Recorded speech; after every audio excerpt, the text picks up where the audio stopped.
We are live. Welcome to episode 114 of Black Belt Startup with Ferris. Thank you for tuning in. What's new in the world of entrepreneurship? Last week, I covered one of the most important ideas every entrepreneur should understand: a growth mindset. We discussed why two founders they can experience the exact same setback but walk away with completely different futures. One sees rejection as proof that they aren't good enough, and the other sees rejection as information. And that conversation about growth mindset and the discussion we had generated a lot of questions. And the biggest one was, okay, I understand the idea. I understand what a growth mindset is, and also the six traps I covered last week. But how do I actually build a growth mindset? That is what today's workshop is about. See, there are plenty of people who agree with the concept, but much fewer intentionally practice it. And that is the difference. A growth mindset isn't something that you decide to have on Monday morning. It is something that you build. Just like learning sales, just like learning leadership, just like learning to negotiate, just like building a business. So today, I'm going to share 6 practical steps that I've seen work in my own entrepreneurial journey, in my coaching of founders, and also in Dr. Carol Dweck's research. She's the author of the book Mindset, The Psychology of Success. So these 6 practical steps, which I want you to, whenever you need, pause the video. Especially if you're not watching live, pause the video and make notes. And I'll make a worksheet available for you so that you don't have to take a lot of notes if you're driving or if you're listening in while you're doing other things. That's great. But by the end of today's workshop, I want you to walk away with a practical plan that you can begin applying this week. Now, if you're new to this channel, welcome. My name is Ferris.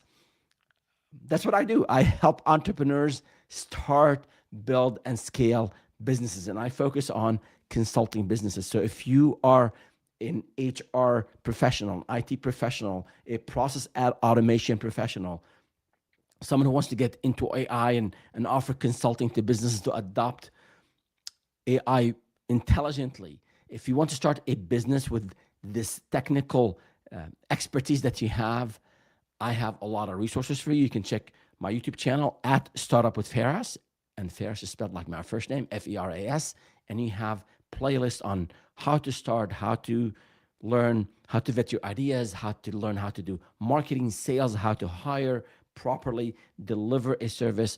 All of that is available for you at the channel. And for those of you, again, who are new and haven't met me before, I was laid off in 2003. I was a VP at a tech startup here in Silicon Valley. I got laid off. I couldn't get a job. It was a really, really tough, dry market. So I ended up with a co-founder starting a business, a consulting company to help people get on the internet, build websites for them. And we struggled a lot for first year and a half, 2 years, exhausted our savings, worked really hard, but then we started to see the light. We got from zero revenue, zero background in sales and marketing. We got to 6 figures later, after a couple of years, to 7 figures. And then later we grew that business to 8 figures that I later sold to global media giant Dentsu. And along the way, we built a few other businesses. So everything I've learned over the last 20 plus years is here for you. So I want to help you overcome the challenges that you are facing today, whether it's in deciding when and how to take the leap, in learning how to properly validate an idea that you have, or if you've already started but you're not getting any traction, do leave me a comment. Let me know what the struggle is, and I'll be more than happy to answer and address and give you some recommendations, at least give you some general direction on how to get to your destination, to financial independence, to having your own amazing team, your own amazing culture, leaving a legacy, whatever the goal is that you have. Now, I'm here to help you get there faster. It won't be easy. I will help you make it a little bit easier. But entrepreneurship is not for the faint of heart, but it is very rewarding. And I really recommend that you invest a little bit of time learning about entrepreneurship if you're just still undecided, and then put a plan together and start making progress toward achieving that goal. And again, the resources I have on the channel are there for you to help you on your journey. So that is about, that was the introduction. Let's get into the strategies, how to build a growth mindset. And I do want to remind you of those six traps. So today we're talking about 6 strategies. Last week I talked about 6 traps that people fall into. And I have one slide that I want to share with you. Give me just one sec right here. With those 6 traps. And the reason I'm mentioning this is I speak with 2 to 3 founders every week on the average. And I hear this all the time. Highly qualified experts. They have 5 years of experience, 10 years of experience, 20 plus years of experience, and they're sick and tired of corporate, or maybe they were laid off like I was, or they just want to do something different. They want to pivot and do something completely different. And I hear these mindset traps all the time. I hear, I'm not ready. I'm just not good at sales, or I failed, or I need the perfect idea, or I've already tried that, or it's just, I'm not cut for this thing called entrepreneurship. I'm not cut out for that. These successful founders are different. So for those of you who are listening, I have those 6 founder mindset traps on the screen. But again, if you want to get a copy of this slide deck, let me know. Just leave me a comment on the channel, again, at Startup with Ferras, and I'll be more than happy to send you a link to these slides. So if that's what I covered last week, spent about an hour and a half talking about these traps and how to get out of those traps. So today, though, I want to talk about the strategy, how to acquire, how to make this growth mindset a thing that is part of your way of thinking, way of behaving, how you take practical steps to achieve that growth mindset. And it's difficult. And I mentioned this last week, I'll mention it today again. Way back then when the book Mindset came out and it was popularized, I read it, and in the last couple of weeks, I listened to the audio version, the latest, and there are some really great tips on not just on business, growth mindset in business, but also on parenting, and there are a lot of examples from sports and from business and also from relationships. So great book by Professor Carol Dweck. And you know what I'm doing here, I'm not just summarizing what she said. I'm looking at it from my own experience, from the fixed mindset I had when I was laid off, and how gradually I shifted that mindset and I learned specific habits that helped me get to 7 figures, get the business 7 figures, and also to 8 figures. So let's go through these strategies one at a time, one step at a time. So the first step to achieve a growth mindset is to identify your triggers. See, we're all different. Some of us get into this fixed mindset based on specific situations. So for one person, it's losing a proposal. You worked hard to meet someone. You went to a lot of events, or you did maybe some cold outreach, or maybe you went and reach out to your previous colleagues, ex-colleagues, your suppliers, your vendors, people, maybe your family, your friends, and you got a lead. You worked really hard to nurture this lead and convince them that they really need your service. And they said, send me a proposal. And you did send them a proposal. And then after some follow-ups, 2-3 weeks later, they said, nope, we're not interested, or we went with someone else. So for one person, losing a proposal could trigger this fixed mindset, okay? And then remember from last week, for those of you who did not watch last week's session, the growth mindset is about believing that you can evolve your abilities, that you can try different strategies, and that you're there to listen to feedback from others. So it's not about just a growth mindset, it's about positivity and about working harder. Working hard is important. That's my motto in life. Work hard, play hard, and give back. That's not the issue here. But just working harder without trying different strategies and without listening to the signals you're getting from those around you, that's just not going to help you get into this growth mindset. So a fixed mindset is I failed, my abilities, I have these limiting beliefs, I have this negative self-talk, and that it is what it is. I can't do anything about it. So when, back to our example, when someone loses a proposal, they get into this fixed mindset. I'm a failure. I don't know how to do sales. This thing is not cut out for me. For someone else, it could be asking for referrals. You've had a client, your first client, your second client. They're amazingly happy with you. You solved a problem for them. They paid you, and they thanked you, and the project is now done. Now you want to ask them to refer you to a friend of theirs, and you're hesitating. Your fear of rejection, or I don't want to annoy this person. You don't ask for referral, so you get into this fixed mindset of not doing something about that situation. For someone else, it could be posting on social media, on LinkedIn or whichever flavor of social media you like. You said, if I put a post out there on LinkedIn, my colleagues will laugh at me. Who's this guy or who's this gal talking about this stuff? They don't know what they're talking about. So you're afraid of being judged. So again, there are different scenarios depending on the areas that you don't have a lot of experience in. You don't have a lot of confidence in doing certain things, certain aspects of the business. Those situations will trigger this fixed mindset. So the first step here to tackle this fixed mindset is awareness. So ask yourself, what situations make me defensive? What situations make me procrastinate? A lot of us, things we don't like to do, we just procrastinate. I'll follow up with the lead tomorrow.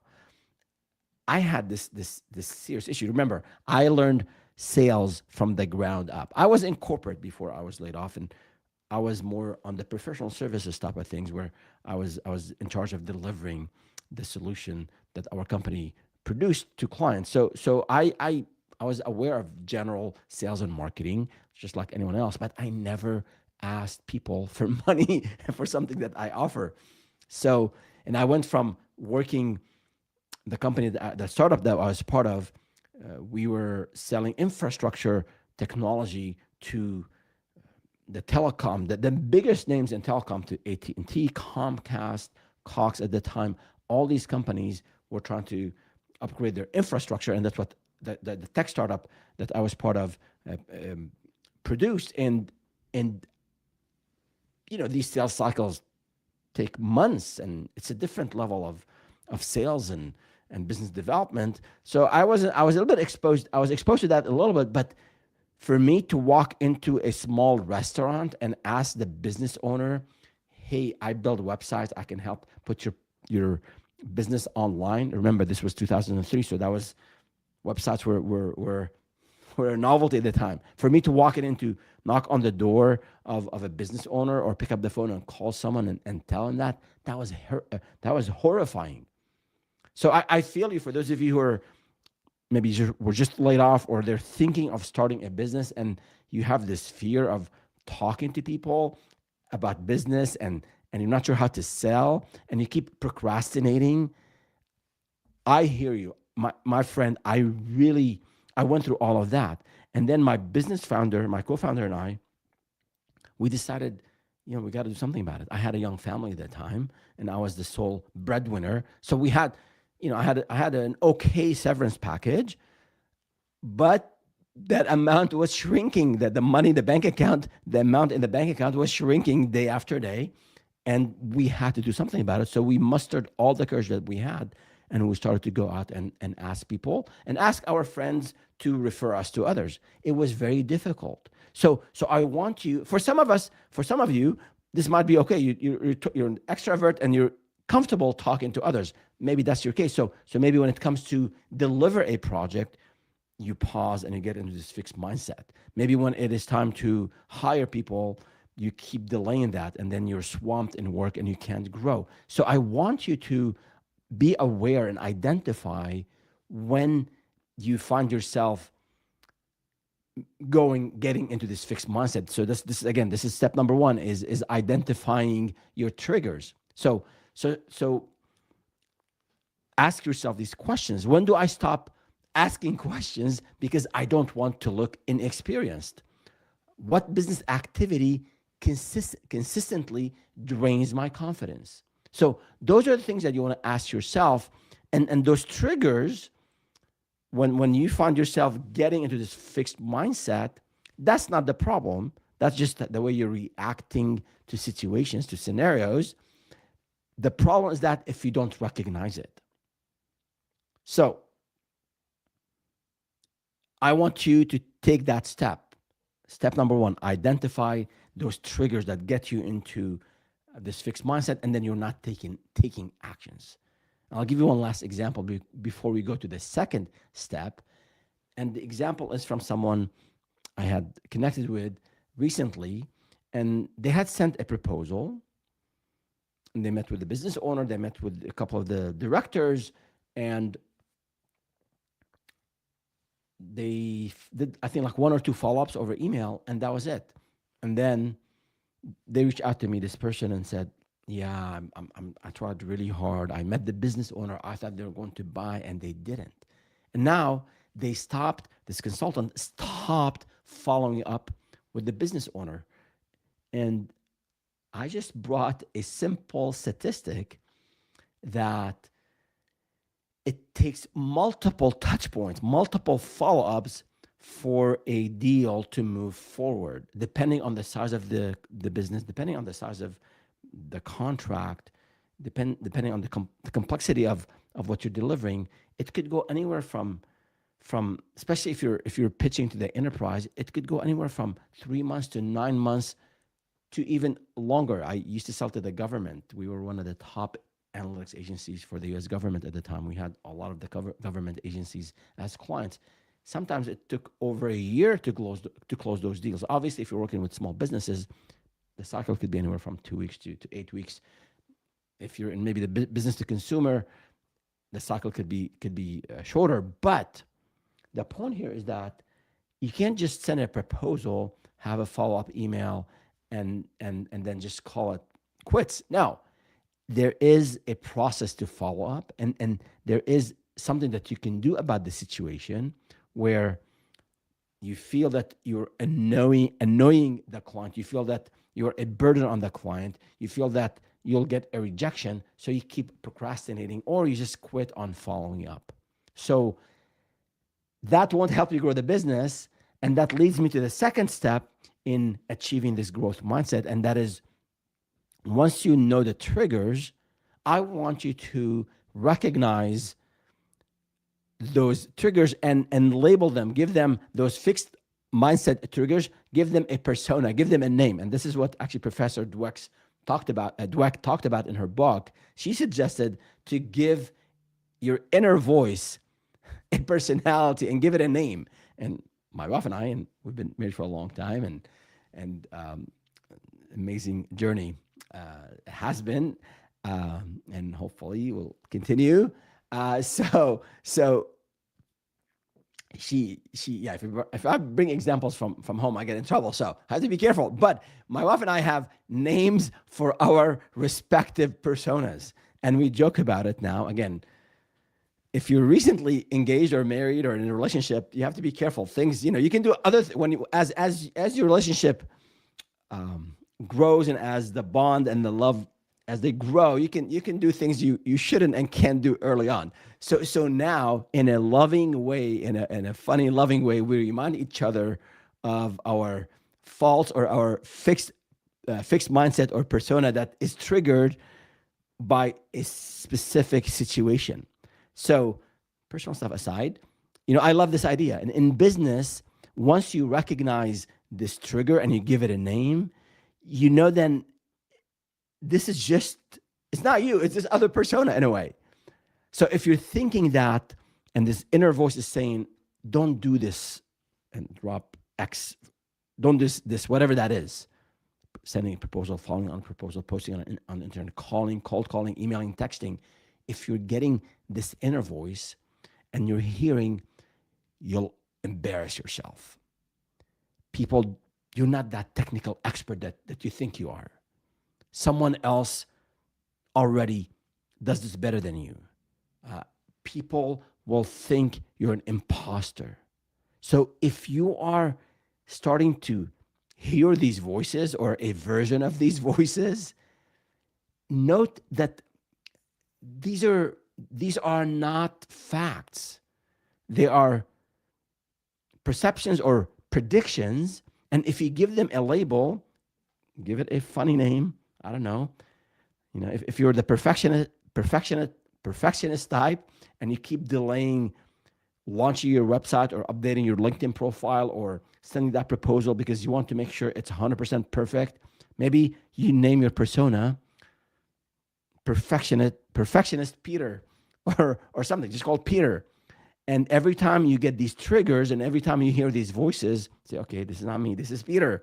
All right, and we have a Peter in the audience. Love you, Peter. Not picking on you, but that's how you deal with it. And it's just not the failure or the lack of responses from the client or whatever that negative inner voice is.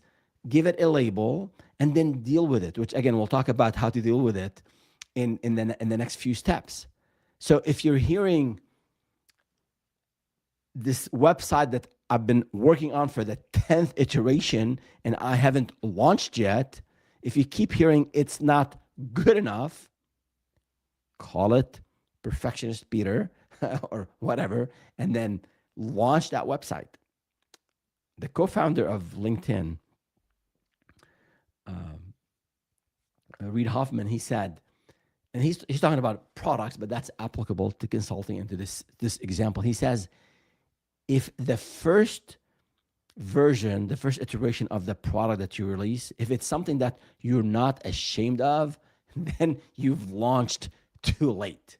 Again, you don't want to put something out that is sloppy, that's not professional, but it does not have to be perfect. You can tweak, you can refine as you go. So again, in this example of delaying launching a website, the real issue isn't the website, it's the fear of being judged or this perfectionist mindset that's limiting you from taking action and moving forward. And again, for those of you who are joining us live or listening in live, if you have any question, you have any comments about the mindset, about the things that are limiting you from taking action and establishing your business and growing the business, leave me a comment or give me a specific example, and I'll be more than happy to address it before the end of this session. And also, if you've had some wins, you've overcome a specific mindset scenario or a specific challenge in business, I'd love to hear from you as well, because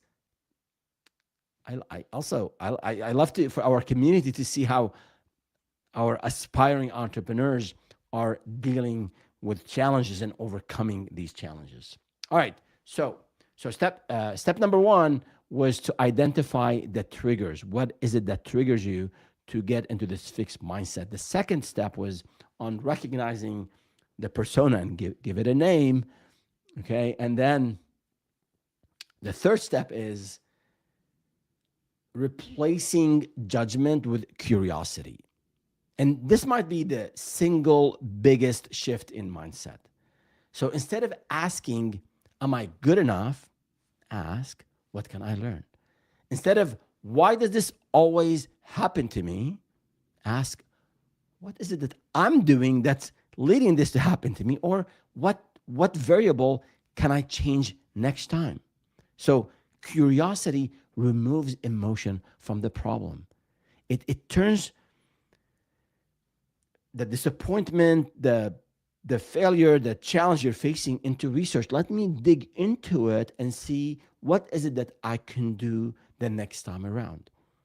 And Jim Collins, in his book, Good to Great, a great book from classic way back then, when I was doing my master's, read it at the time, maybe a little bit after. And he says for a leader, for a CEO of companies who are the great companies, the thriving companies, and the leader needs to behave in a certain way. If something great happens, he said, look out the window, meaning attribute that success to others, include others in that success. It wasn't just me. I'm the genius CEO who led this turnaround and of this company, and we achieved these amazing results. Now, include others. No one does anything on their own. Okay, some of us work harder than others, but look out the window when success happens, and then when there are issues and challenges, look at the mirror. Meaning, look at your own behavior, your own actions, and what is it that you did not do that led to this issue. So take ownership of issues, and that is I think that's the right mindset. That's the right mindset. You don't want to obviously live in the past, and you don't want to get into this self-flagellation scenario. But it's okay to reflect on what happened. It's important, actually. It's almost required. And for entrepreneurs, I say have a weekly session, even if you're a solo entrepreneur, either Sunday night, Monday morning, Friday afternoon. Take half an hour to review what happened this week. Here's what I planned on doing. Here's what I ended up doing. I meant to have 20 conversations, sales conversations. I only had 5. What happened? Okay? Sometimes it's out of your control. Sometimes you got busy with delivering services. And then have a monthly review, a bit more extended, and then have a quarterly review, right? And if you start to have team members or maybe even contractors, meet with them and review performance, review what can be improved, review what opportunities are in front of you. So this curiosity and replacing judgment and self-blame and I'm a failure and it always happens to me, replacing all of that with curiosity will help you turn all that negative self-talk into signals, into something that is actionable. So I'll give you the last scenario before we go to step number 4, and we look at a typical marketing activity that a consultant might do. So let's say you are a workflow automation specialist, and obviously with AI and new tech adoption, you can go into a lot of companies, small, mid-sized, large companies, and offer your expertise to help them adopt the technology and AI across all their departments. And this is something that you've had maybe a couple of case studies. You've done this for a previous for an employer, and you have your own templates and you have your own workflow and framework and all that good stuff. So now you start to speak about this on social media, and you decided to do a webinar and invite people and share with them some of the best practices, which is a great way to establish thought leadership. You're talking about relevant problems in today's economy, in today's market, and then you're also offering your perspective on things. So great idea. You set up a webinar, you announce it on LinkedIn, you send emails about it, you tell your friends, and only 4 people showed up. So you spent 10, 15 hours, maybe if this was your first webinar, you spent a lot of time preparing for this webinar, and only 4 or 5 people showed up. So a fixed mindset will say, nobody wants my content. A growth mindset would say, okay, 4 or 5 people, good. That's 4 to 5 potential leads because you've captured their email. So that's not bad. Even if you only got 2 people. And I remember this happening to me. I'll tell you what happened later. But start asking, maybe the topic was too broad or maybe it was too narrow. Maybe if I specify a specific, maybe if I specify a vertical, the same topic about automation and technology adoption for healthcare, maybe I would attract more more qualified leads. Or maybe I didn't announce it enough. I just gave it 2 day notice. Maybe I should have done two announcements 1 week prior, 2 weeks prior, 1 week prior, the day of. Maybe I didn't send it to my email list, and I do have an email list. Maybe I did it 9 p.m. Pacific, and oops, I forgot that Eastern. It's midnight Eastern. So maybe the title wasn't catchy enough. So that is the process. This is when I say replace judgment with curiosity. This is the step we're in now. It is analyzing what happened and then making the changes based on your own observations. And obviously you can check with search on Google, check with GPT or Claude, and get a thorough assessment of what happened, and then develop an improvement plan so that the next time around you turn this I don't want to say failure, maybe the moderate success into a huge success by taking corrective action. So that curiosity in martial arts, we talk about this concept of shoshin, this beginner's mind. And that's really important. Even once you're established and you know a lot about things, you still can learn. So imagine when you're also starting as a new consultant, there's a lot of things you don't know about. So having that sense of curiosity and that open-mindedness is really important. So that was the third step. Again, first step is identify your triggers. Second step was to give your persona, recognize the fixed mindset persona and give it a label. And then the third step was about replacing judgment with curiosity.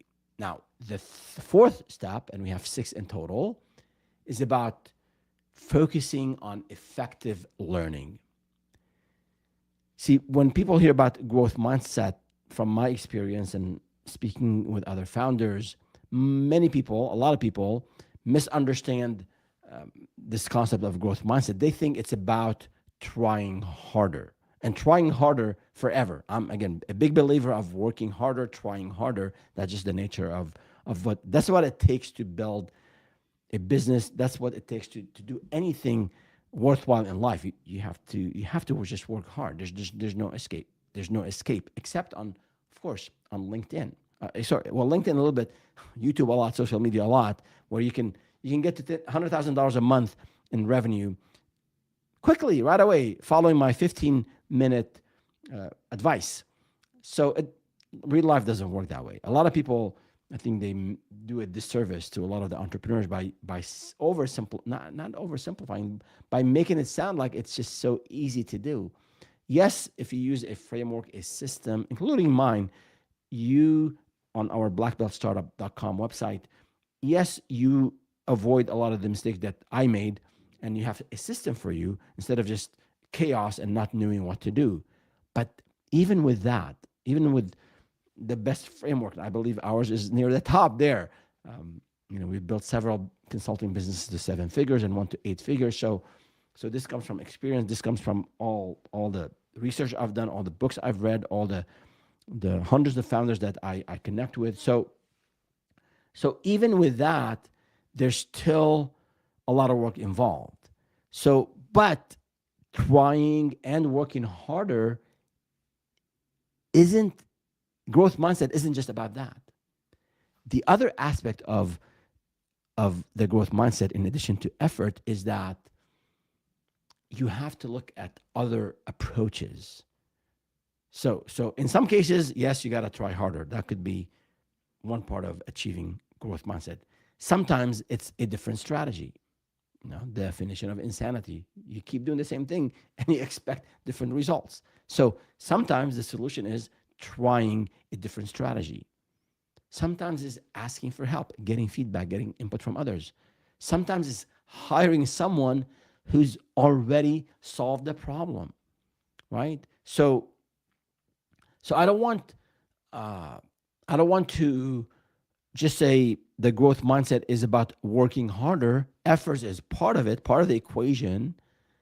But I want you to look for ways to identify I want you to look for new ways, other approaches, strategies to deal with a specific situation. So remember, we identified the triggers. We called that persona, the fixed mindset persona, and then we talked about the mindset of curiosity and digging and researching and understanding what led to a specific event. And failure is not us. The project failed. I didn't fail. I learned from that.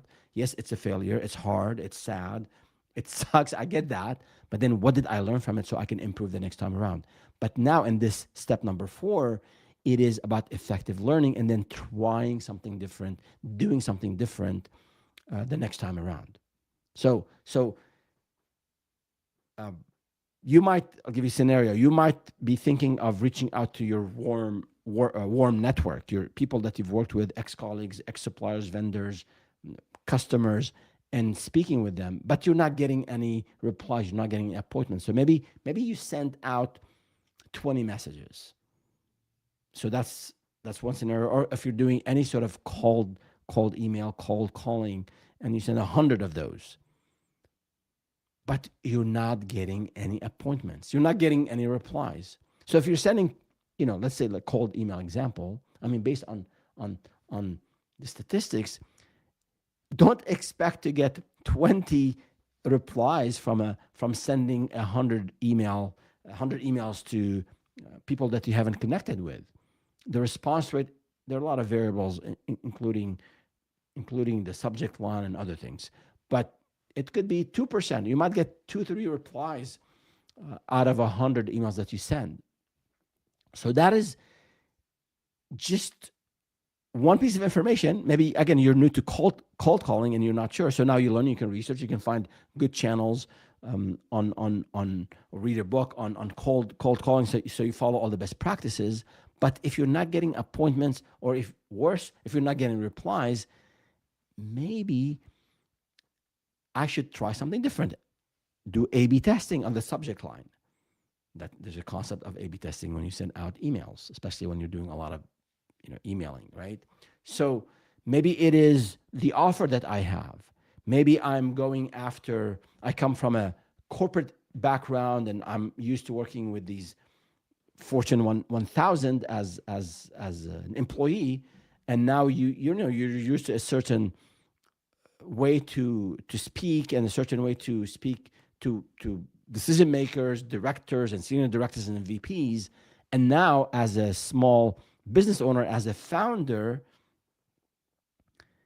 you're selling, let's say, to small businesses.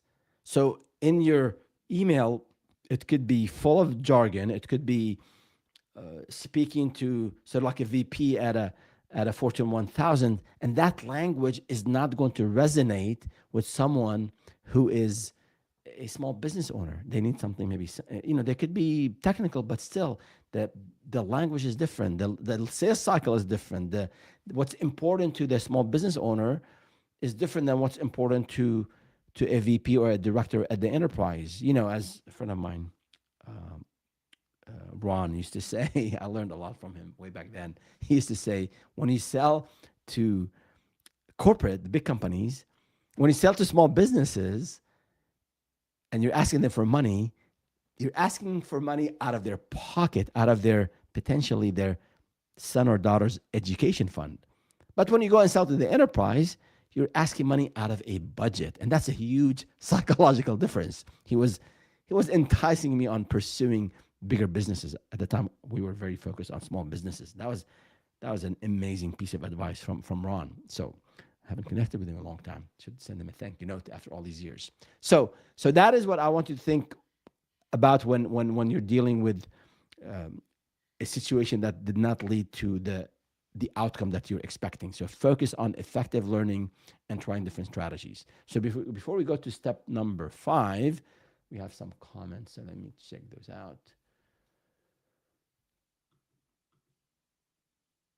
Okay, we have Rupam, that's 742. Hi, sir. Hi, thank you for being here. If you have any question about mindset, about turning these difficult situations into business, feel free to reach out. But thank you for joining. I appreciate it.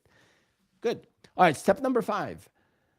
Build systems that make growth automatic. So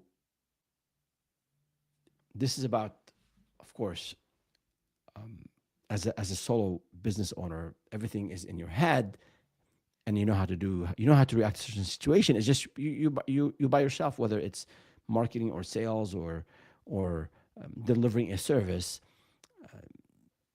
You know what to do because just you don't have things written down. You don't have things, processes and systems yet. So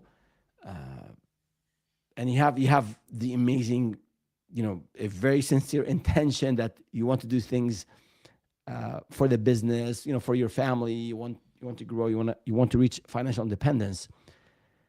So these intentions, these good intentions, rarely survive busy weeks. But if you have specific plans and specific processes and systems, they'll help you survive and actually thrive in busy weeks. So instead of saying, I'm going to network more, or I'm going to send more cold emails, or I'm going to reach out to my friends, or drop in, whatever activity that that needs to be done and you're not doing. So instead of saying, I'm going to do more of that, at your end of week review session, say, this coming Tuesday at 8:30 a.m., my friend Jeff invited me to a networking event in the local chamber or at a BNI, or there's an industry conference, or maybe there's an online meetup, whatever the case might be. Instead of saying, I'll do more of it, on your calendar, say every Tuesday, 8:30 a.m., I will be attending this event. And that's very specific. And then before the end of day, Monday, I will send 5 LinkedIn messages. I'll recommend, I want to catch up with X number of friends who are in my network. I can easily message them on LinkedIn and just bring them up to speed on what I'm doing today, and then also catch up with them on what is it that they're doing, and see if I can be of help to them and they can maybe be of help to me. So now put a process, a simple process, a Google. You don't need anything fancy. A Google Sheet will do. Potentially, you can use Asana or any other, or Notion, or any of these tools, and you can have these processes that you follow every time you're about to do something. And you can break down these tasks that are hard for you to do into subtasks. So I will research the event that I'm planning on attending. So I get to know who typically attends these events. Let's say it's a local meetup on a specific topic. Let's say you're an HR consultant and there's some new employee regulations. There are some new regulations in your state or in your area, and you really haven't been caught up on those, or you have caught up on those, and you're a subject matter on the subject. So you want to find an environment where you can go and share what you learn, and let people know that you can be of help. So instead of saying, I will write a blog post on this, or I'll do a webinar on this next week or the week after, start breaking this down. Okay, I will go to a local event, or I will join a virtual meetup, and I will research as much as I can to learn as much as I can about this event, who typically attends, the titles of people who attend. I can look at previous events if there are recordings, and then you start knowing more about the topic and about the attendees and what their typical pain points are, and then you can prepare. Say, okay, this person is the director of HR. They're very busy. They don't know about everyday's regulations.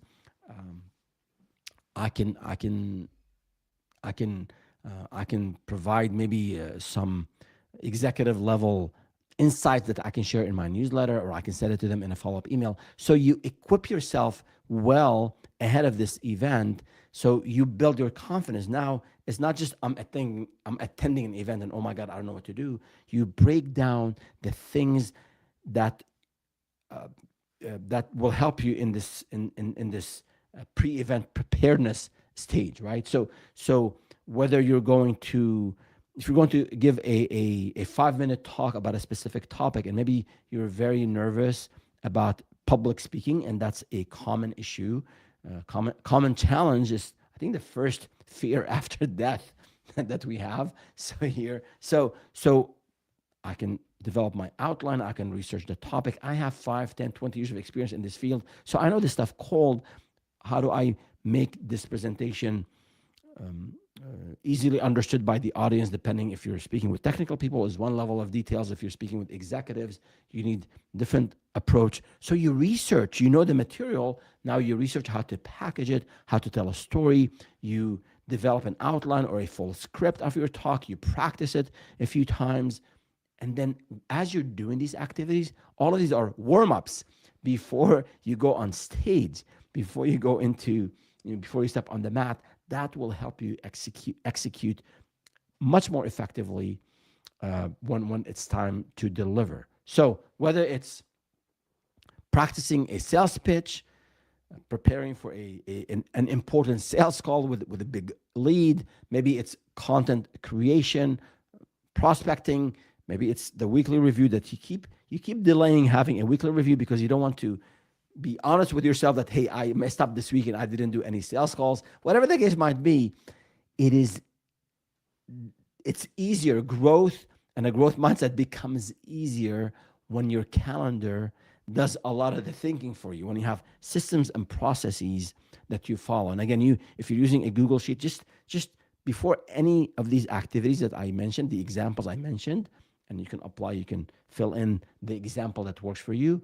You can have a list of things, break down this scary big task into something manageable. And then that will help you take smaller steps, which will lead to this big leap that you're about to take. So that was step number 5, how you build systems and processes that will make a growth automatic. On the dot, if I'm going to an event on Tuesday at 8:30 a.m., then on Monday, I'm doing these 5 things. So it just becomes part of your day and your workflow. The 6th and final step is to build an environment that pulls you forward. All right. So,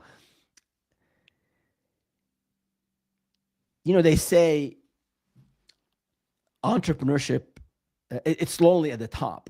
If you're a CEO, if you're an entrepreneur, by yourself, whether actually, even if you're now beyond a solo entrepreneur, if you're beyond solo entrepreneurship and you've established a business and you have team members, you might have some direct reports, but it's lonely at the top. So you want to surround yourself and be in an environment that helps you shape this mindset that I'm describing, this growth mindset.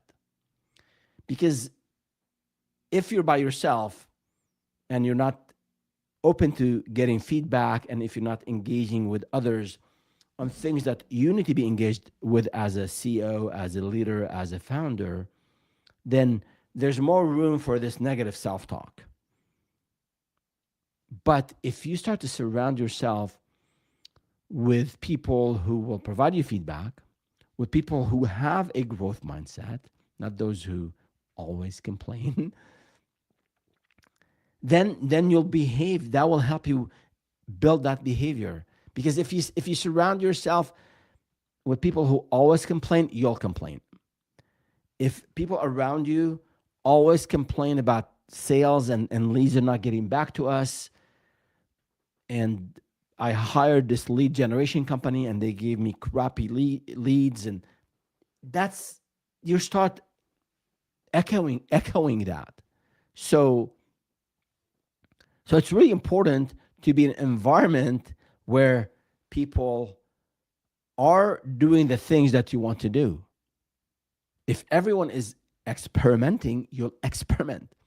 If everyone is challenging yourself and saying, I had this lead generation partner who was sending me horrible leads, and then I had a conversation with them, and together we identified our target audience and the people that we want to reach out to, their performance improved, and then I was getting qualified leads. So now you heard something from someone who's actually done something positive about fixing the issue with lead generation from the partner that they hired. So as you surround yourself with people who are doing the things that you're uh, um, hesitating of doing, you'll start get tips and ideas from them, and you'll start modeling that same behavior. So look for the people around you and see who is challenging my thinking, who gives honest feedback, who celebrates learning instead of perfection. I just heard, I forgot what I watched it. I think it was on the Don Martell channel. So I forgot, but it says if if if you ask ignorant people, they'll tell you they know everything. Yeah, I know it. I've done it. I've tried it. There's nothing else to do. If you ask successful people, they they don't just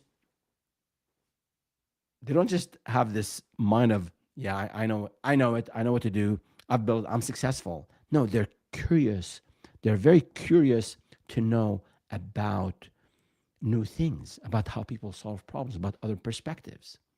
So look in your environment, personal, professional environment, and see who's out there doing the difficult things that you want to do, but maybe you're hesitating or you're procrastinating, and then understand who helps me become a better entrepreneur. And it's different for different people. For me, I read or I listen to a lot of books or audiobooks. I follow. I have mentors. I don't think they know that I'm being mentored by them, but people who have done things that I want to achieve, people who have been to where I want to go. These are the best people to take advice from, whether it's people I know and I go and meet with them quarterly or annually, or take them out to dinner or lunch and have a conversation. And I share experiences, they share their experiences, or just people, strangers, but they've done real things. They don't just fake it and say, yeah, we've done it, and there's no, they can't substantiate what they've done. But you can do this with established business people. You can, in my case, again, that's one category. Other people who are in the same phase, in the same stage of where I am in building and growing businesses, you can see their perspective on things. In the last, I think, 2-3 months, I've read 5 books on entrepreneurship, and it's very interesting. You learn. I know a good chunk of the content of every book, but you always learn new things. How other people think about business, about starting a business, the challenges that founders have, things maybe were in the back of my mind, but were not very well articulated. And now, after hearing that from several sources, it solidified one thing that I wasn't very sure about. So again, find ways for you to become a better entrepreneur, people who celebrate learning, those who celebrate getting feedback, those who get back up on their feet after losing a proposal or losing a deal or losing a customer. Those are the people that you want to surround yourself with. They will play a very important role in help you establishing that growth mindset. It is on you to do all these other steps. So notice this is step number 6, the last step in the process. You still have to recognize the triggers. You still have to label the persona, that fixed mindset persona. All of that, all the steps I mentioned are still required. Replacing judgment with curiosity, focus on on effective learning, and the last step was on building a process, a system, so your calendar is working for you. All of those are important, and in a way prerequisite to this step of also putting yourself in an environment that will help you grow. So those were the 5 steps on establishing a growth mindset. So I'd love to hear from you. For those of you who are watching or listening live, let me know. Leave a comment if you have a specific question on dealing with a mindset challenge, or not knowing how to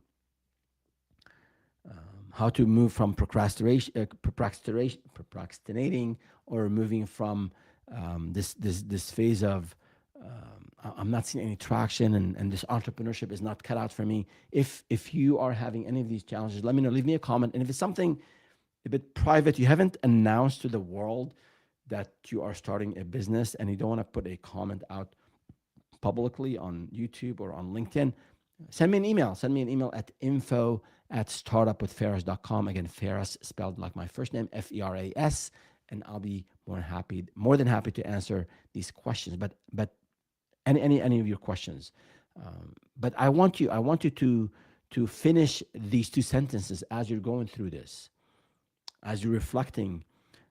If you're listening to this live stream on while you're driving, and once you're done, once you get home, hit the like button and share and subscribe. But I want you to, once you're done listening, finish this sentence.